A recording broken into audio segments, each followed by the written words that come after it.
दररोज express YouTube वाहिनी, आपल्या मनातली सर्वसामान्य जनातली।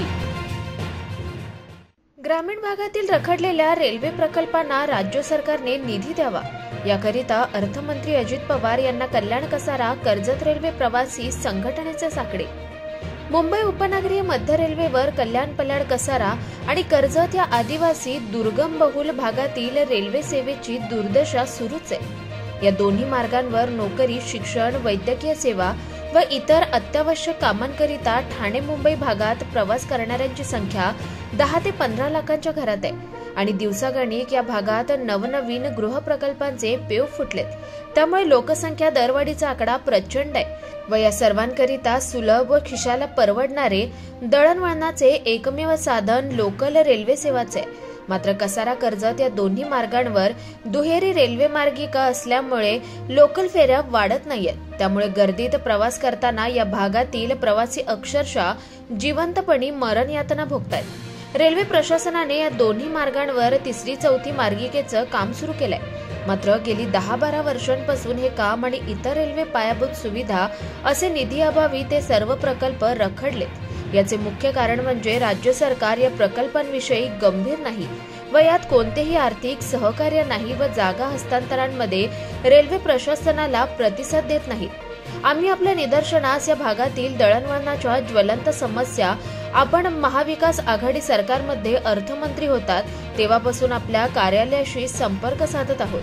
आपल्याला विनंती करत आहोत की आपण स्वतः तातडीने मध्य रेल्वे मुख्य व्यवस्थापक, रेल्वे विभागीय व्यवस्थापक, ठाणे जिल्हाधिकारी, MRVC चे चेअरमॅन या संबंधित वरिष्ठ अधिकाऱ्यांची बैठक घेऊन ठाणे ग्रामीण भागातील निधी अभावी रखडलेले रेल्वे प्रकल्प तातडीने पूर्ण करावे, जेणेकरून या भागातील रहिवाशांचे दळणवळण सोयीस्कर होईल, अशी विनंती कल्याण कसारा कर्जत रेल्वे प्रवासी संघटनेचे सरचिटणीस व साप्ताहिक बोधामृतचे संपादक श्याम उबाळे यांनी एका निवेदनाद्वारे केली आहे। कल्याण कसारा तिसरी मार्गिका, कल्याण आसनगाव चौथी मार्गिका व आसनगाव होम फलाट, कल्याण बदलापूर तिसरी मार्गिका व बदलापूर होम फलाट, कल्याण पलाड कसारा आणि कर्जत मार्गांवरील सर्व रेल्वे स्थानक लांबीचे काम, जेणेकरून 15 डब्बा लोकल या मार्गांवर चालवता येतील। MRVC अंतर्गत निधी अभावी रखडलेली FOB, ROB व इतर पायाभूत सुविधा, रेल्वे सेवेला पर्यायी दळणवळण म्हणून कल्याण कसारा रेल्वेला समांतर महामार्ग मंजूर करणे, त्यामुळे त्या वाहतुकीने सर्वसामान्य प्रवाशाला वेळ कमी लागेल आणि पैशांची बचतही होईल। रेल्वे फलाट पोकळींना लोकांचे बळी जात आहेत। MRVC अंतर्गत फलाट उंचीची कामे त्वरित सुरू करणे, या मार्गांवरील सर्व रेल्वे प्रकल्प रखडले गेलेत, याचे साप्ताहिक बोधामृतने अवलोकन केले असता यातील प्रमुख कारण या भागातील आमदार आणि माजी खासदार हे कधीही पोटतिडकीने स्वतः रेल्वे प्रकल्प मार्गी लावायला ना जिल्हाधिकारी कार्यालयात पाठपुरावा करतायत ना रेल्वे मंत्रालयाशी। तिथे आपले प्रतिनिधी म्हणून ज्यांना ते शिफारस करून पाठवतात ते कंत्राटदारांशी साटलोट करण्यातच मशगूल असतात।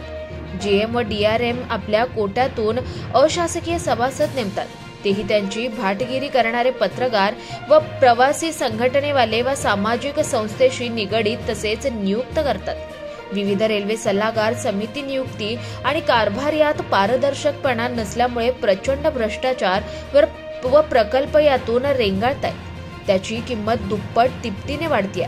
कल्याण कसारा तिसरी मार्गिका, कल्याण बदलापूर तिसरी मार्गिका, बदलापूर आसनगाव होम फलाट, कल्याण येथे फलाट विस्तार जर ही कामे झाली नाहीत तर प्रवासातील विचका आणखी 10 वर्ष राहीलच आणि प्रवासातील स्फोटक स्थिती तयार होईल, असं बोधामृतचे उपसंपादक मनोज ताठे यांनी मत व्यक्त केलंय।